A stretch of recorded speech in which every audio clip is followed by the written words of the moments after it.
തിരുനാമത്തിന് മഹത്വം. ദൈവത്തിൻ്റെ വചനത്തിൽ നമുക്ക് ഏക ദൈവത്തെക്കുറിച്ച് പഠിക്കാൻ കഴിയുന്നുണ്ട്. എന്നാൽ നാം അത് സൂക്ഷ്മതയോടെ ഗ്രഹിച്ചില്ല എങ്കിൽ ഏകദൈവ വിശ്വാസത്തിന് സംശയം വരുമാറ് പല വിഷയങ്ങളും അതിനകത്തുണ്ട്. അതിലൊന്നാണ് ദൈവത്തെ കണ്ടിട്ടുണ്ട് എന്ന് പറയുന്ന ഭാഗങ്ങളും ദൈവത്തെ കാണാൻ ഒരു നാളും സാധിക്കുകയില്ല എന്ന് പറയുന്ന വാക്കുകളും. ഇവിടെ നമ്മൾ പഠിക്കുന്നത് അബ്രഹാം ദൈവത്തെ കണ്ടിട്ടുണ്ട്. അബ്രഹാം ഏകസത്യ ദൈവത്തെ കണ്ടു എന്നല്ല അവിടെ എഴുതിയിരിക്കുന്നത്.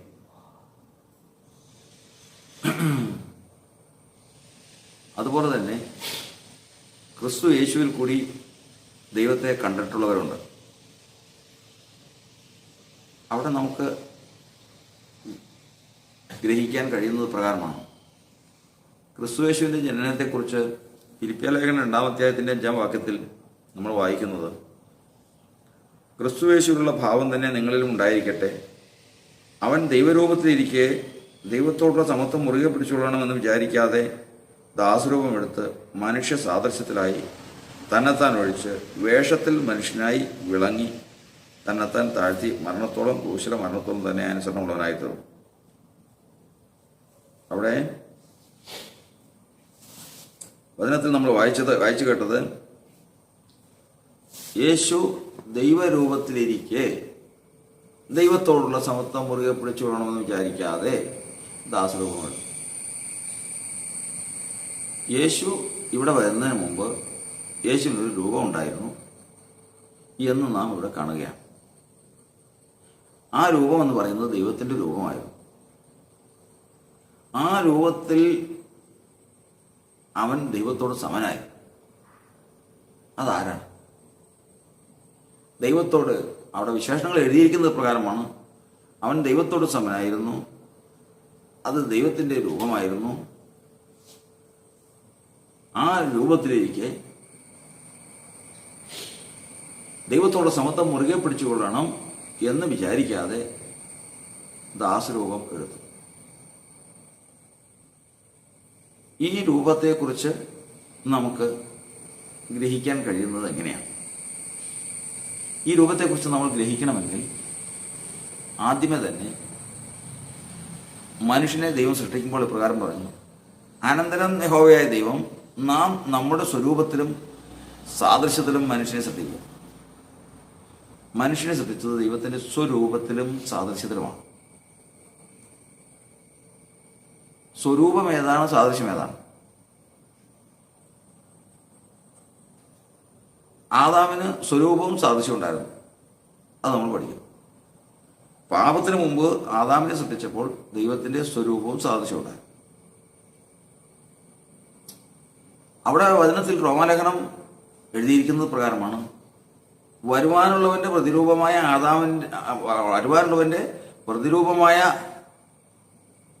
ആദാം എന്ന് എഴുതിയിരിക്കുക. വരുവാനുള്ളവൻ ക്രിസ്തു യേശുവാണ്. ആ യേശുവിൻ്റെ പ്രതിരൂപത്തിലാണ് മനുഷ്യനെ സൃഷ്ടിച്ചത് എന്ന് എഴുതിയിരിക്കുന്നു. മറ്റൊന്നിടത്ത് എഴുതിയിരിക്കുന്നു, ദൈവത്തിൻ്റെ സ്വരൂപത്തിലും സാദൃശ്യത്തിലുമാണ് മനുഷ്യനെ സൃഷ്ടിച്ചത് എഴുതിയിരിക്കുന്നു. അപ്പോൾ ഇവിടെ നിന്ന് ദൈവത്തിൻ്റെ സ്വരൂപവും സാദൃശ്യവും മനുഷ്യനുണ്ടായിരുന്നു എന്ന് നമുക്ക് മനസ്സിലാക്കാം. ഇതിനകത്ത് നഷ്ടപ്പെട്ടത് ഏതാണ്? പാപത്തിൽ ഒരു കാര്യം നഷ്ടപ്പെട്ടു. എന്താണ് നഷ്ടപ്പെട്ടത്? നഷ്ടപ്പെട്ടതിനെക്കുറിച്ച് അതെന്താണ്? സ്വരൂപമാണോ സാദൃശ്യമാണോ നഷ്ടപ്പെട്ടത്? അതെങ്ങനെ കണ്ടുപിടിക്കും? വചനത്തിൽ റോമാലേഖനത്തിൽ പറയുന്ന പ്രകാരമാണ്. റോമാലേഖനം 8-ാം അധ്യായത്തിൻ്റെ 29-ാം വാക്യം, അവൻ മുന്നറിഞ്ഞവരെ തൻ്റെ പുത്രൻ അനേകം സഹോദരന്മാരിൽ ആദിജാതനാകേണ്ടതിന് അവൻ്റെ സ്വരൂപത്തോട് അനുരൂപമാകുവാൻ മുൻ നിയമിച്ചിരിക്കുന്നു. സ്വരൂപത്തോട് അനുരൂപമാകാനാണ് മുൻ നിയമിച്ച് സഭയെ വിളിച്ചിരിക്കുന്നത് അർത്ഥം. അപ്പം സംശയമില്ല, പാപത്തിൽ നഷ്ടപ്പെട്ടത് സ്വരൂപമാണ്. ദൈവത്തിൻ്റെ സ്വരൂപത്തിലും സാദൃശ്യത്തിലും മനുഷ്യനെ സൃഷ്ടിക്കുക എന്ന് അരുളി ചെയ്ത ദൈവം അപ്രകാരം സൃഷ്ടിച്ചതിന് ശേഷം പാപത്തോടുകൂടി മനുഷ്യന് നഷ്ടപ്പെട്ടതാണ് സ്വരൂപം. അതാണ് നമ്മൾ റോമാലേഖനത്തിൽ വായിച്ചു കേട്ടത്. പുതിയ നിയമസഭയിലേക്ക് വരുമ്പോൾ, അല്ലെങ്കിൽ പാപത്തിന് ശേഷം മാനവരാശിയെ നോക്കുമ്പോൾ ദൈവത്തിൻ്റെ സ്വരൂപമില്ല. പിന്നെ ഉള്ളത് എന്താ? സാദൃശ്യമുണ്ട് താൻ. ഈ സാദൃശ്യത്തെക്കുറിച്ച് എന്താണ് ദൈവത്തിൻ്റെ വചനം പറയുന്നത്? യാക്കോബിന്റെ ലേഖനം എഴുതിയിരിക്കുന്ന പ്രകാരമാണ്. 3-ാം അധ്യായത്തിന്റെ 9-ാം വാക്യത്തിൽ 8 മുതൽ വായിക്കുമ്പോൾ, നാവിനെയോ ആർക്കും മെരുക്കാവതല്ല, അതടങ്ങാത്ത ദോഷം, മരണകരമായ വിഷം നിറഞ്ഞത്. അതിനാൽ നാം കർത്താവും പിതാവുമായി അവനെ സ്തുതിക്കുന്നു. ദൈവത്തിന്റെ സാദൃശ്യത്തിലുണ്ടാക്കിയ മനുഷ്യനെ അതിനാൽ ശപിക്കുന്നു. അപ്പോൾ ഇത് സകല മാനവരാശിയെ കുറിച്ചുള്ളതാണ്, പാപത്തിന് ശേഷമാണെന്ന് മാത്രം. അപ്പോൾ ദൈവത്തിന്റെ സാദൃശ്യം മനുഷ്യനിപ്പോൾ ഉണ്ട്, സ്വരൂപം നഷ്ടപ്പെടുകയും ചെയ്യും. നമുക്ക് ഈ ഇത്രയും വാക്യങ്ങളിൽ നിന്ന് നമുക്കൊരു കാര്യം മനസ്സിലാക്കാം. ആദാമിനെ ദൈവം സൃഷ്ടിച്ചത് ദൈവത്തിൻ്റെ സ്വരൂപത്തിലും സാദൃശ്യത്തിലുമാണ്. സ്വരൂപം നഷ്ടപ്പെട്ടു. അതുകൊണ്ട് അന്ത്യകാലത്ത് സഭ മുഖാന്തരം സ്വരൂപം മനുഷ്യന് തിരികെ കൊടുക്കേണ്ടതിനാണ് യേശു ലോകത്തിലേക്ക് വന്നത്. സാദൃശ്യം നഷ്ടപ്പെട്ടിട്ടില്ല, അതിപ്പോഴും മനുഷ്യനുണ്ട്. അതുകൊണ്ട് ഒരു മനുഷ്യനെയും ശപിക്കാൻ പാടില്ല, അല്ലെങ്കിൽ ദോഷം ചെയ്യാൻ പാടില്ല. കാരണം ദൈവത്തിൻ്റെ സാദൃശ്യം ഇപ്പോഴും അവനിലുണ്ട്. ഈ കാര്യം നമുക്ക് അതിൽ നിന്ന് മനസ്സിലാക്കാം. ഇത്രയും വചനത്തിൽ നിന്ന് നമുക്ക് അതിൽ മനസ്സിലാക്കാം. ഇനി അടുത്ത വിഷയം, നഷ്ടപ്പെട്ടെന്ന് പറയുന്ന സ്വരൂപം എന്താണ് നഷ്ടപ്പെട്ടത്? അതാണ് വചനം പറയുന്നത്. നഷ്ടപ്പെട്ടത് വേറൊന്നുമില്ല, ഒരു വ്യത്യാസവുമില്ല. എല്ലാവരും പാപം ചെയ്ത് ദൈവ തേജസ്സില്ലാത്തവരായിരുന്നു. തേജസ്സാണ് നഷ്ടപ്പെട്ടത്. മനുഷ്യന് നഷ്ടപ്പെട്ടത് തേജസ്സാണ്. അപ്പൊ ദൈവത്തിന്റെ സ്വരൂപം എന്ന് പറയുന്നത് ദൈവ തേജസ്സാണ്, തേജസ്സിന്റെ രൂപമാണ്. അപ്പൊ തേജസ്സിന്റെ രൂപത്തിലാണ് ഇവിടെ വരുന്നതിന് മുമ്പ് യേശു ഇരുന്നതെന്ന് അർത്ഥം. തേജസ്സിന്റെ രൂപം എന്താണ് തേജസ്സിന്റെ രൂപം? അത് നമ്മൾ യഹസ്കേൽ പ്രവചനം 1-ാം അധ്യായത്തിൽ വായിക്കുമ്പോൾ അറിയാം. യഹസ്കേൽ പ്രവചനത്തിൽ നമ്മൾ 1-ാം അധ്യായത്തിൽ നമ്മൾ പ്രകാരം വായിക്കുന്നു, കേബാർ നദീതീരത്ത് വെച്ച് പ്രവാസികളുടെ ഇടയിൽ ഇരിക്കുമ്പോൾ തന്നെ സ്വർഗം തുറന്ന് ഞാൻ ദിവ്യ ദർശനങ്ങളെ കണ്ടു. വടക്ക് നിന്ന് ഒരു കൊടുങ്കാറ്റും വലിയൊരു മേഘവും പാളിക്കത്തുന്ന തീയും വരുന്നത് കണ്ടു. അതിൻ്റെ ചുറ്റും ഒരു പ്രകാശവും അതിൻ്റെ നടുവിൽ നിന്ന്, തീയുടെ നടുവിൽ നിന്ന് തന്നെ ശുക്ലസ്വർണം പോലെ ഒരു കാഴ്ചയും ഉണ്ടായിരുന്നു. അതിൻ്റെ നടുവിൽ 4 ജീവികളുടെ സാദൃശ്യം കണ്ടു.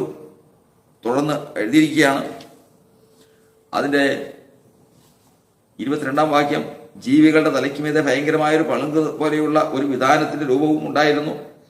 അത് അവയുടെ തലയ്ക്കുമീതെ വിരിഞ്ഞിരുന്നു. വിധാനത്തിൻ്റെ കീഴെ അവയുടെ ചിറകുകൾ നേർക്കുനേരെ വിടർന്നിരുന്നു. അതതിൻ്റെ ശരീരത്തെ ഒരു ഭാഗവും ആ ഭാഗവും മൂടുവാൻ ഓരോന്നിനും, ഈ ഭാഗവും ആ ഭാഗവും മൂടുവാൻ ഓരോന്നിനും ഈരണ്ടുണ്ടായിരുന്നു. അവ പോകുമ്പോൾ ചിറകുകളുടെ ഇരച്ചിൽ വലിയ വെള്ളത്തിന്റെ ഇരച്ചിൽ പോലെയും സർവശക്തന്റെ നാദം പോലെയും ഒരു സൈന്യത്തിന്റെ ആരവം പോലെയും ഉള്ള മുഴക്കമായി ഞാൻ കേട്ടു. നിൽക്കുമ്പോൾ അവ ചിറക് താഴ്ത്തും. അവയുടെ തലയ്ക്ക് മീതെയുള്ള വിധാനത്തിന്മേൽ നിന്ന് ഒരു നാദം പുറപ്പെട്ടു. നിൽക്കുമ്പോൾ അവ ചിറക് താഴ്ത്തും. അവയുടെ തലയ്ക്ക് മീതെയുള്ള വിധാനത്തിന് നീലക്കല്ലിന്റെ കാഴ്ച പോലെ സിംഹാസനത്തിന്റെ രൂപവും, സിംഹാസനത്തിന്റെ രൂപത്തിന്മേൽ അതിനു മീതെ മനുഷ്യ സാദൃശ്യത്തിലുള്ള രൂപം ഉണ്ടായിരുന്നു. അവന്റെ അര മുതൽ മേലോട്ട് അതിനകത്ത് ചുറ്റും തീക്കൊത്ത ശുക്ലസ്വർണം പോലെ ഞാൻ കണ്ടു. അവന്റെ അര മുതൽ കീഴോട്ട് തീ പോലെ ഞാൻ കണ്ടു. അതിൻ്റെ ചുറ്റും പ്രകാശമുണ്ടായിരുന്നു. അതിൻ്റെ ചുറ്റുമുള്ള പ്രകാശം മഴയുള്ള ദിവസത്തിൽ മേഘത്തിൽ കാണുന്ന വില്ലിന്റെ കാഴ്ച പോലെയായിരുന്നു. യഹോവയുടെ മഹത്വത്തിന്റെ പ്രത്യക്ഷത ഇങ്ങനെയായിരുന്നു കണ്ടത്. യഹോവയുടെ മഹത്വത്തിന്റെ, തേജസ്സിന്റെ പ്രത്യക്ഷത. മഹത്വം എന്ന് പറഞ്ഞു കഴിഞ്ഞാൽ ഗ്ലോറി, തേജസ്. വിവർത്തനം ചെയ്ത് കഴിഞ്ഞപ്പോൾ തേജസ് എന്ന് എഴുതിയിരിക്കുന്നു, മഹത്വം എന്ന് എഴുതിയിരിക്കുന്നുള്ളൂ. തേജസ്സിന്റെ രൂപം എന്താണെന്നുള്ളത് നമ്മൾ ചിന്തിക്കണം. തേജസ്സിന്റെ രൂപം എന്താ? യേശുവിടെ വരുന്നതിന് മുമ്പ് ദൈവരൂപത്തിലായിരുന്നു. ദൈവരൂപം എന്ന് പറയുന്നത് തേജസ്സിന്റെ രൂപമാണ്. തേജസ്സിന്റെ രൂപം ഉണ്ടോ? ഉണ്ട്. ഏത് രൂപം? യെഹെസ്കേൽ കണ്ടിട്ടുള്ള രൂപമുണ്ട്. ഏതാണ്? യെഹെസ്കേൽ കണ്ട ഒരു ദർശനം. ഈ ദർശനത്തിൽ വടക്ക് നിന്ന് പാളിക്കത്തുന്ന ഒരു കൊടുങ്കാറ്റ് കണ്ടു. പാളിക്കത്തുന്ന തീമന കണ്ടു. ഈ തീയുടെ നടുവിൽ ശുക്ലസ്വർണത്തിനകത്ത് ഒരു കാഴ്ച. അതിൻ്റെ നടുവിൽ കെരൂബുകൾ. കെരൂബുകളുടെ തലയ്ക്ക് മീതെ ഒരു വിധാനം. അതിന് ഈ വിധാനത്തിന് മീതെ ഒരു സിംഹാസനം. ഈ സിംഹാസനം നീലക്കല്ലുകൊണ്ടുള്ള സിംഹാസനം പോലെ. ഈ സിംഹാസനത്തിൽ ഒരാൾ ഇരിക്കുന്നു. അവന്റെ പ്രത്യേകതയാണ്, ആ സിംഹാസനത്തിന്മേൽ മനുഷ്യ സാദൃശ്യ രൂപം ഉണ്ടായിരുന്നു. അവന്റെ അര മുതൽ മേലോട്ട് അതിനകത്ത് ചുറ്റും തീക്കത്ത ശുക്ലസ്വർണം പോലെ ഞാൻ കണ്ടു. അവന്റെ അര മുതൽ കീഴോട്ട് തീ പോലെ ഞാൻ കണ്ടു. അതിൻ്റെ ചുറ്റും പ്രകാശം ഉണ്ടായിരുന്നു. അര മുതൽ കീഴ്പോട്ട് തീ പോലെ, അര മുതൽ മേലോട്ട് തീക്കൊത്ത ശുക്ലസ്വർണം പോലെ. അതുപോലെ ഒരു കാഴ്ചയാണ് അവിടെ ഈ സിംഹാസനത്തിലിരിക്കുന്നു. ഈ സിംഹാസനത്തിന് ചുറ്റും പച്ചവില്ല്. അത് ദൈവത്തിൻ്റെ വില്ല. ഇത് കണ്ടിട്ട് യെഹെസ്കേൽ പറയാണ്, യഹോവയുടെ ഗ്ലോറിയുടെ കാഴ്ച ഇങ്ങനെയാണ് കണ്ടത്. ദൈവത്തിന്റെ തേജസ്സിന്റെ കാഴ്ച എങ്ങനെയാണ് ഞാൻ കണ്ടത്. ആ കാഴ്ചയെക്കുറിച്ച് ഓർത്തുകൊള്ളണം. കൊടുങ്കാറ്റ് വരുന്നു, അതിനുശേഷം പാളിക്കത്തുന്ന തീ വരുന്നു. തീക്ക് നടുവിൽ ശുക്ലസ്വർണത്തിനൊരു കാഴ്ച. അതിന് നടുവിൽ കെരൂബുകൾ. കെരൂബുകളുടെ തലയ്ക്ക് മീതൊരു വിധാനം. വിധാനത്തിന് മീതെ സിംഹാസനം. സിംഹാസനത്തിൽ തന്നെ ഇരിക്കുന്നു. സിംഹാസനത്തിന് ചുറ്റും പച്ചവില്ല്. ഇത് യഹോവയുടെ മഹത്വമാകും, ഗ്ലോറിയുടെ കാഴ്ചയാണ്. ഇതായിരുന്നു യേശു. ഈ ആളായിരുന്നു യേശു. ലോകത്തിൽ വരുന്നതിന് മുമ്പ് ഈ ആളായിരുന്നു. അവൻ ദൈവരൂപത്തിലിരിക്കെ ദൈവത്തോടുള്ള സമത്വം മുറുകെ പിടിച്ചുകൊള്ളണമെന്ന് വിചാരിക്കാതെ ദാസരൂപം എടുത്തു എന്ന് പറയുമ്പോൾ അവൻ ഏത് രൂപത്തിലാണെന്ന് ഓർക്കണം. അവൻ മുമ്പ് ഇരുന്നത് ഏത് രൂപമാണോ ആ രൂപം ദൈവത്തിന് സമമായിരുന്നു. ദൈവം തന്നെയായിരുന്നു. ദൈവത്തോട് സമനാരാവല്ലേ? ദൈവമാ തന്നെയായിരുന്നു. ആ ആളാരാ? ഈ ആളാരാണ്? ഇത് തന്നെയാണ് നമ്മൾ പറയുന്നത്. യേശു ലോകത്തിലേക്ക് വന്നെങ്കിൽ ആ വന്നതിനെ കുറിച്ച് ഗലാത്യലേഖനം എഴുതിയിരിക്കുകയാണ്. ദൈവം തന്റെ പുത്രനെ ലോകരക്ഷിതാവായിട്ട് ഭൂമിയിലേക്ക് അയച്ചു. അപ്പൊ വന്നതാരാ? ദൈവപുത്രനാണ്. അപ്പൊ ഈ സിംഹാസനത്തിൽ ഇരിക്കുന്ന ആരാ? ദൈവപുത്രനാണ്. അപ്പൊ ദൈവസ്വരൂപം എന്ന് പറഞ്ഞാൽ ആരാ? ദൈവപുത്രനാണ്. അവൻ തന്നെയാണ് ദൈവജ്ഞാനം, അവൻ തന്നെയാണ് ദൈവശക്തി, അവൻ തന്നെയാണ് യഹോവയുടെ മഹത്വം, തേജസ്സിന്റെ രൂപം. ഈ രൂപമായിരുന്നു യേശു. ഈ രൂപത്തെ അംഗീകരിക്കാത്ത എത്രയോ പേര് ഇന്ന് ലോകത്ത്. ഇവനാണ് അദൃശ്യനായ ദൈവത്തിന്റെ പ്രതിമയെന്ന് പറഞ്ഞത്. അദൃശ്യനായ ദൈവത്തിന്റെ പ്രതിമയെന്ന് മിക്കവാറും പേര് പറയുമ്പോഴത്തേക്കും ഇതായിട്ട് ചിന്തിക്കുന്നത് ഇത് ഭൂമിയിൽ വന്ന യേശുവിനെ കുറിച്ചാണ്. അല്ല, visible form of the invisible God. അവൻ അദൃശ്യനായ ദൈവത്തിന്റെ പ്രതിമയാണ്. സർവ്വസൃഷ്ടിക്കും ആധാരമാണ്. സർവ്വസൃഷ്ടിക്കും ആധാരമായിരിക്കുന്ന അദൃശ്യനായ ദൈവത്തിന്റെ പ്രതിമയാണ് അവൻ. അവനാണ് സകലത്തിന്റെ ആധാരം. അവനാണ് ദൈവപുത്രൻ. ലോകത്തിൽ വരുന്നതിന് മുമ്പ് യേശു അതായിരുന്നു. ആ രൂപമായിരുന്നു. ആ രൂപമാണ് വിട്ടിട്ട് ലോകത്തിലേക്ക് വന്നത്. അവൻ ദൈവത്തോട് സമനായിരുന്നു എന്നാണ്. ഈ രൂപം ഹോവയായ ദൈവം പറയുകയാണ്, നമ്മുടെ സ്വരൂപത്തിലും സാദൃശ്യത്തിലും മനുഷ്യ സൃഷ്ടിക്കുക. അപ്പൊ സ്വരൂപം സാദൃശ്യത. സ്വരൂപം എന്ന് പറയുന്നത് സിംഹാസനത്തിലിരിക്കുന്ന ദൈവസിംഹാസനത്തിലിരിക്കുന്ന തേജസ്സിന്റെ ദൈവപുത്രനായ ദൈവതേജസ്സിന്റെ രൂപം, ക്രിസ്തുവിന്റെ രൂപം. അത് യേശുവിൽ എങ്ങനെ ഉണ്ടായിരുന്നു? അത് ആദാമിൽ എങ്ങനെ ഉണ്ടായിരുന്നു? സൃഷ്ടിച്ചപ്പോ തേജസ്സായിട്ടുണ്ട്. തേജസ്സും മാനവും അവനെ അണിയിച്ചു. ഈ ഇരിക്കുന്നയാളുടെ തേജസ്സാണ് അവനുണ്ടായത്. ഇതാണ് യേശുവിൽ അപ്പോസ്തലന്മാർ കണ്ടെന്ന് പറഞ്ഞിരിക്കുന്നത്. ഏതാണ്? ഞങ്ങൾ അവന്റെ തേജസ് ദൈവത്തിൽ നിന്നുള്ള ഏകജാതനായവന്റെ തേജസ്സായി ഞങ്ങൾ കണ്ടു എന്ന് അപ്പോസ്തലന്മാര് യോഹന്നാൻ പറഞ്ഞിരിക്കുന്നത് അങ്ങനെയാണ്. ആ രൂപമായിരുന്നു യേശു. അത് തന്നെയാണ് ആദാമിന് കൊടുത്തിരുന്നത്. പാപത്തിൽ അത് നഷ്ടപ്പെട്ടു പോയി. ഇനി സാദൃശ്യം ഏതെന്ന് ചോദിച്ചു കഴിഞ്ഞാൽ വരാനിരിക്കുന്ന പ്രതിരൂപം യേശു എന്ന മനുഷ്യന്റെ രൂപമാണ്. ഇത് രണ്ടുമാണ് ഒരു മനുഷ്യന്, പൂർണ്ണ മനുഷ്യൻ, പാപമില്ലാത്ത മനുഷ്യന്റെ രൂപമായിട്ട് വചനം പറയുന്നു. അപ്പൊ ദൈവതേജസ്സും ഉണ്ടായിരുന്നു, യേശുവിന്റെ രൂപം ഉണ്ടായിരുന്നു. അപ്പൊ ലോകത്തിലുള്ള എല്ലാവർക്കും, മാനവരാശി പാപമില്ലാതിരുന്നെങ്കിൽ ഇന്ന് ലോകത്തിലുള്ളവർക്ക് മുഴുവനും ദൈവദേശത്ത് കൊണ്ട് നിറഞ്ഞിരുന്നു. അത് സിംഹാസനത്തിലിരിക്കുന്നതിൻ്റെ രൂപം ഉണ്ടാകുമായിരുന്നു. ക്രിസ്തു യേശു എന്ന മനുഷ്യൻ്റെ രൂപം ഉണ്ടാകുമായിരുന്നു. ഇത് രണ്ടുമാണ് ഒരു മനുഷ്യനെ സംബന്ധിച്ച് എഴുതിയിരിക്കുന്നത്. അപ്പോൾ അവിടെ നമ്മൾ ഇവിടെ ചിന്തിക്കുന്നത് ഒരു കാര്യം നമ്മൾ വിളിച്ചു, ദൈവത്തോട് സമനായ ഒരാളായിരുന്നു ആര്? യേശു ലോകത്ത് വരുന്നതിന് മുമ്പ്. അവൻ ദൈവരൂപത്തിലിരിക്കെ ദൈവത്തോട് സമത്വം മുറുകെ പിടിച്ചോളണമെന്ന് വിചാരിക്കാൻ ഈ ആള് ദൈവത്തോട് സമനാണ്. എന്താ കാരണം? സർവ്വ സൃഷ്ടിക്കും ആധാരമാണ്, ദൈവജ്ഞാനമാണ്. അതിനു മുമ്പുള്ള വീഡിയോയിൽ നമ്മൾ സ്പഷ്ടമാക്കിയതാണ്. എന്താണ്? ദൈവത്തിൽ നിന്ന് വേർപെട്ട ഒന്നല്ലാതെ ഒരാളൊരു കെട്ടിടം പണിയുന്നതിനെ കുറിച്ച് നമ്മൾ ചിന്തിക്കാതെയായിരുന്നു. കെട്ടിടം പണിത് കഴിഞ്ഞപ്പോൾ ഞാൻ വളരെ കഷ്ടപ്പെട്ട് ഞാൻ തന്നെ ഈ കെട്ടിടം പണിതു എന്ന് പറയുമ്പോൾ നീ തന്നെയൊന്നുമല്ല പണിത്, നിങ്ങൾ തന്നെയൊന്നുമല്ല പണിത് വേറെ ആൾ കൂടെ ഉണ്ടായിരുന്നു. ആര്? നിന്റെ ജ്ഞാനം കൂടെ ഉണ്ടായിരുന്നു എന്ന് പറയുന്നത് എന്താർത്ഥം? അവൻ തന്നെയാണ് ജ്ഞാനം. അവനിൽ നിന്ന് വേർപെട്ടതല്ല അവൻ്റെ ജ്ഞാനം. ഇതുപോലെ ദൈവത്തിൽ നിന്ന് വേർപെട്ട ഒന്നല്ല ദൈവത്തിൻ്റെ ജ്ഞാനം. പ്രപഞ്ചത്തെക്കുറിച്ചുള്ള ദൈവത്തിൻ്റെ ഉദ്ദേശമാണ് ദൈവജ്ഞാനമായ ക്രിസ്തു. ആ ക്രിസ്തു ഇരിക്കുന്നത്, ആ ദൈവജ്ഞാനം ഇരിക്കുന്നത് ദൈവത്തിൻ്റെ ഹൃദയത്തിലാണ്. ദൈവത്തെ കൂടാതെ അതിന് പ്രത്യക്ഷപ്പെടാൻ സാധിക്കില്ല. ദൈവത്തെ കൂടാതെ അതില്ല. ആ രൂപമായിരുന്നു യേശു. അവിടം വിട്ടാണ് ഈ ദൈവപുത്രനായ ക്രിസ്തുവിനെയാണ് ദൈവം ലോകരക്ഷിതാവായിട്ട് അയച്ചത്. ലോകരക്ഷിതാവായിട്ട് ഈ ലോകത്തിലേക്ക് അയച്ചത് ദൈവപുത്രനായ ക്രിസ്തുവിനെയാണ്. അവനാകട്ടെ ദൈവത്തോടുള്ള സമത്വം മുറുകെ പിടിച്ചിട്ടുണ്ടെന്ന് വിചാരിക്കാതെ ദാസന് കൊടുത്തു.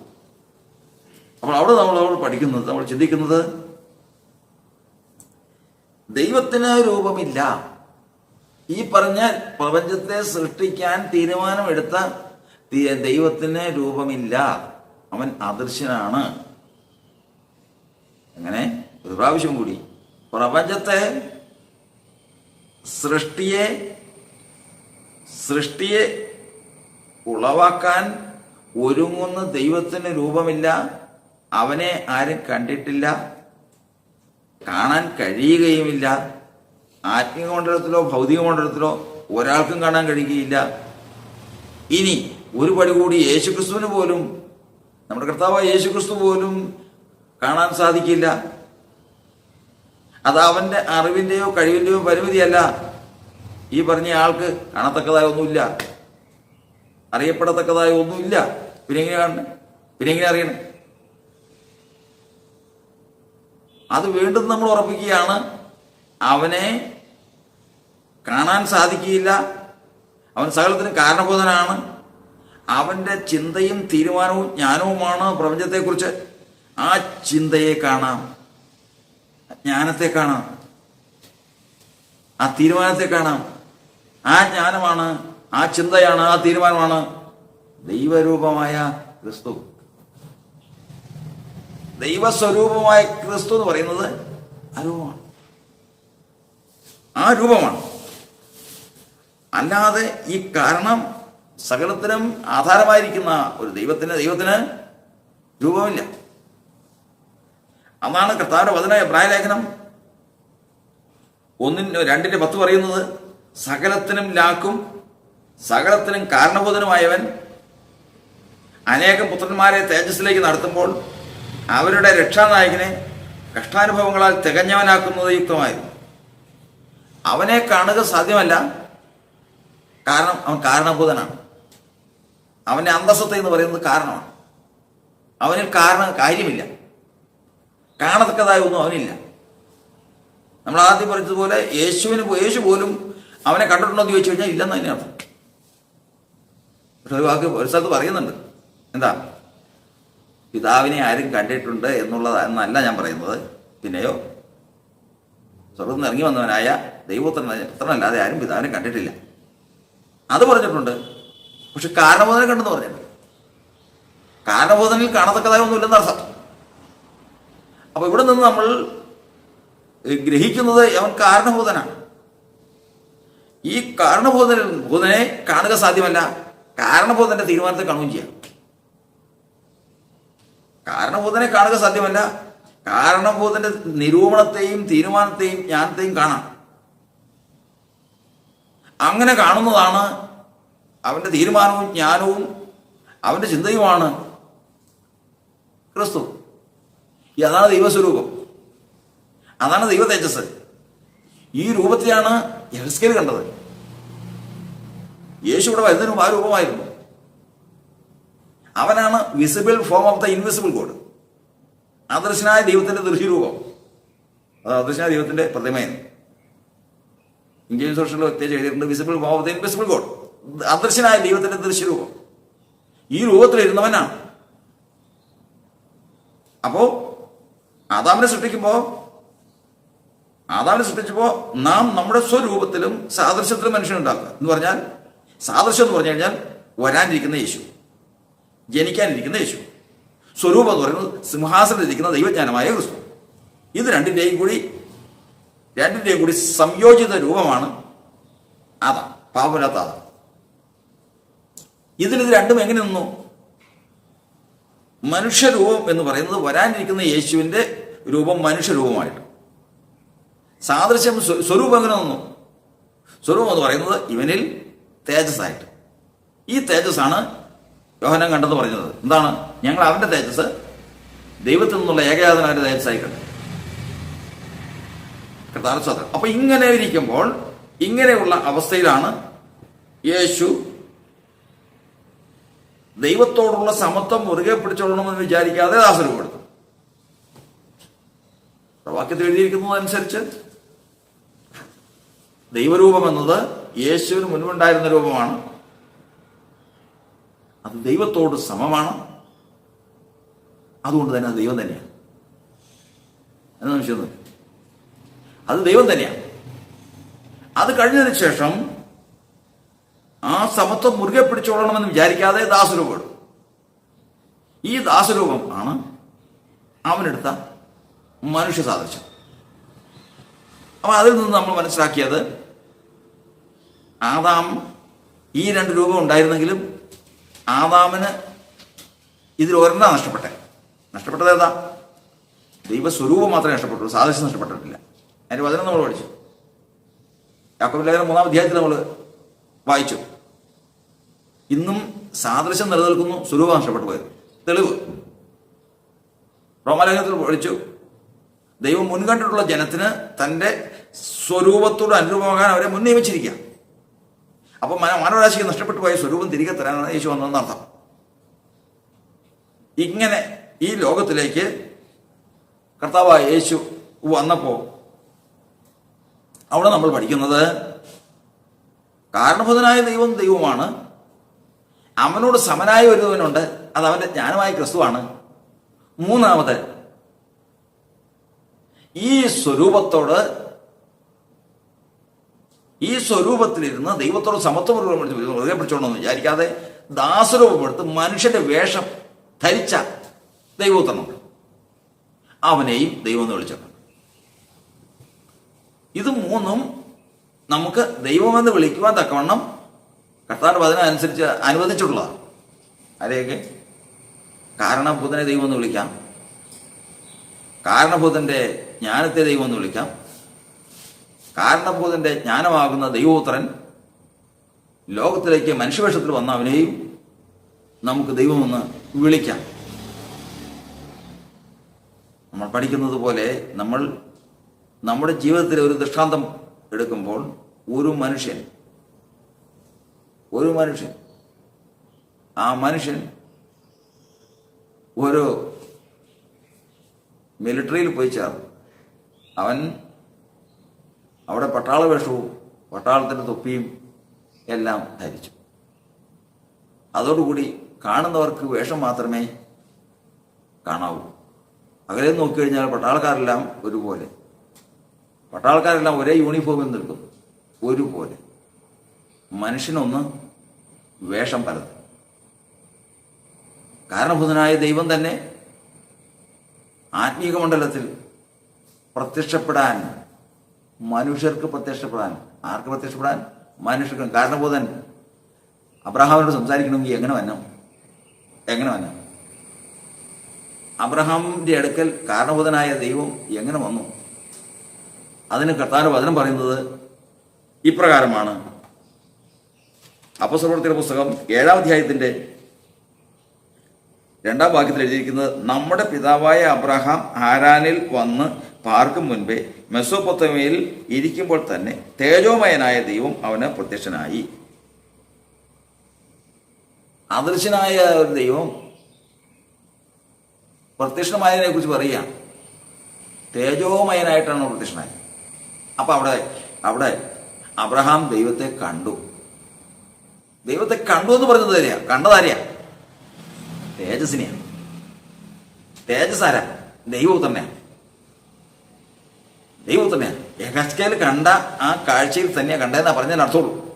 അല്ലെങ്കിൽ യേശു ഈ ലോകത്തിൽ വരുന്നതിന് മുമ്പേ ആരായിരുന്നുവോ ആ ആളെയാണ് അബ്രഹാം കണ്ടതെന്ന് അർത്ഥം. അതും അപ്പുറം കാണാൻ സാധിക്കില്ല. അപ്പൊ കാരണഭൂതനായ ദൈവം അബ്രഹാമിന് പ്രത്യക്ഷമായതിന് തേജോമയനായിട്ട് പ്രത്യക്ഷമായി. അതായത് ഒരു മനുഷ്യനെ ആദ്യം പറഞ്ഞതുപോലെ അവൻ മിലിറ്ററി ചേർന്നപ്പോൾ മിലിറ്ററി യൂണിഫോം ഇട്ടു. ഇന്ന് അവനെ ഒരു മിലിറ്ററിക്കാരനായിട്ട് അറിയപ്പെടുകയാണ്. ഏതിൽ കൂടി? വേഷത്തിൽ കൂടി കേട്ടാണ്. ആ മനുഷ്യൻ അതിന് പുറമെ അവൻ വലിയൊരു പദവി, അതിൻ്റെ സർവ്വസൈന്യാധിപൻ എന്നുള്ള നിലയ്ക്ക് അവന് ഉപരിയായ ഒരു പദവി ലഭിച്ചു. അപ്പൊ അവന്റെ വസ്ത്രം ഇവരെക്കാളെല്ലാം ഉപരിയായി വലിയൊരു വസ്ത്രം അവന് ലഭിച്ചു. വസ്ത്രത്തെ മാറി ഇന്ന് സാധാരണക്കാരനായിരുന്ന മനുഷ്യൻ, മിലിറ്ററിക്കാരനായിരുന്നവൻ ഉപരിയായ ഒരു വസ്ത്രം ധരിച്ചുകൊണ്ട് നിൽക്കുന്നു. ഒരു ശ്രേഷ്ഠമായ വസ്ത്രം ധരിച്ചുകൊണ്ടിരിക്കുന്നു സർവ്വസൈന്യാധിപനായിട്ട്. വ്യത്യാസം എവിടെയാ? വേഷത്തിന് മാത്രം. അടിസ്ഥാനപരമായ മനുഷ്യന് എന്ത് വ്യത്യാസം? ഒരു വ്യത്യാസമില്ല. കണ്ടതാരെ? മിലിറ്ററിക്കാരനെ കണ്ടവൻ ആ മനുഷ്യനെ കണ്ടു. സർവ്വസൈന്യാധിപനെ കണ്ടവൻ ആ മനുഷ്യനെ കണ്ടു. ഇതൊന്നുമില്ലായിരുന്ന കാലത്ത് അവനെ സാധാരണ മനുഷ്യനായി കണ്ടവനും അവനെ കണ്ടു. ഇവന്റെ ഏറ്റവും വലിയ പദവി ഏതാണ്? സർവ്വസൈന്യാധിപനായിട്ട് നിൽക്കുന്ന പദവി. ഇതുപോലെ കാരണഭൂതനെ ആർക്കും കാണാൻ സാധിക്കില്ല. അവൻ മനുഷ്യർക്ക്, അവൻ പ്രപഞ്ചത്തിന്, സൃഷ്ടിക്ക് വെളിപ്പെട്ടത് തേജസ്സിന്റെ വസ്ത്രത്തോടുകൂടിയ തേജോമയനായിട്ട്. ഈ കാരണഭൂതൻ തേജോമയനായവൻ മനുഷ്യന്റെ രക്ഷയ്ക്ക് വേണ്ടി വെളിപ്പെട്ടത് മനുഷ്യവേഷത്തിലാണ്. വേഷം രണ്ടാണ്. കാരണഭൂതന്റെ വേഷം രണ്ടാണ്. കാരണഭൂതൻ പ്ലസ് തേജസ് സമം തേജോമയൻ.